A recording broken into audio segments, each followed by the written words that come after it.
Hello there. I'm a grateful believer in Jesus Christ. I've been saved by grace from a drug and alcohol addiction. I struggle from time to time with depression and anxiety, and they call me Pastor Ryan.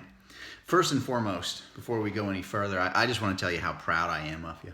How proud I am of you for stepping up and stepping out to do something new to work on your own recovery. I believe this time together is going to be very special, and you're not going to regret it. Now, if you've been to a meeting before, despite what kind of fellowship it is, you may have started or maybe even finished that meeting by reciting the Serenity Prayer. The Serenity Prayer goes a little something like this. God, grant me the serenity to accept the things I cannot change, the courage to change the things I can, and the wisdom to know the difference. So regardless of what meeting you may have said the Serenity Prayer before, you may have just said it out loud with the rest of the group. And if you're anything like me, and if you're being honest, and I think this is a place where you should be honest, you may have just gone through the motions. You may simply have just checked a box on the agenda of the meeting that you're in. If you haven't said the Serenity Prayer before, if this is something new to you, something fresh for you, you want to keep that newness, you want to keep that freshness. And for the rest of us, just this reminder that prayers should be meaningful because prayers are powerful. This prayer, the Serenity Prayer, it's a petition. It's a request. We are making our needs known to God and asking Him to help us in our recovery and to help us in life. So let's look at the Serenity Prayer. Let's look at that a little bit closer. You know, it starts out with God. Now, it doesn't say a God of your own understanding. It doesn't just say some random God or a choice of many gods. It says God. It says, God, grant me the serenity. You know, when we say grant me, we're saying give me. Now, if you have student loans or have applied for student loans, you know the difference between a loan and a grant.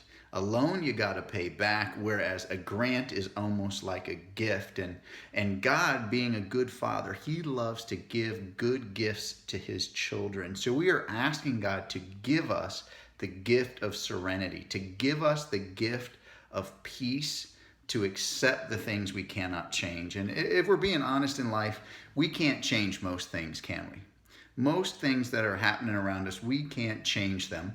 But God will give us the peace, the serenity to accept those things as they are. But we go on. We go on and we ask God again. We say, God, give me, grant me the strength to change the things I can, the courage to change things I can. We ask God to give us courage and to make us brave.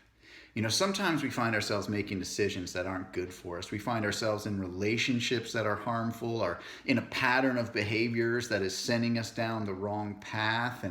And we need courage to step out of those patterns, out of those relationships, out of those situations.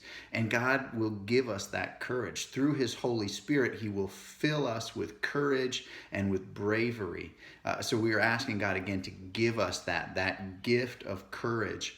And so we're asking God first to give us peace or serenity to accept what we can't change and courage or bravery to change the things we can. And so those are two kind of different things. Help me to accept or help me to change. Help me to accept or help me to change. So how do I know as I'm navigating life what thing I'm asking God to do in what situation? Well, that takes wisdom. That takes wisdom, and if we ask God for wisdom, He'll give us that as well. So we're asking peace, we're asking courage, and we're asking wisdom. And as you go into your small groups to discuss this further, to discuss the Serenity Prayer further, I want us all to ask God not just to have us saying the Serenity Prayer, but seeking God through the Serenity Prayer and believing that God is going to show up in our lives in powerful ways and give us peace and give us courage and give us wisdom.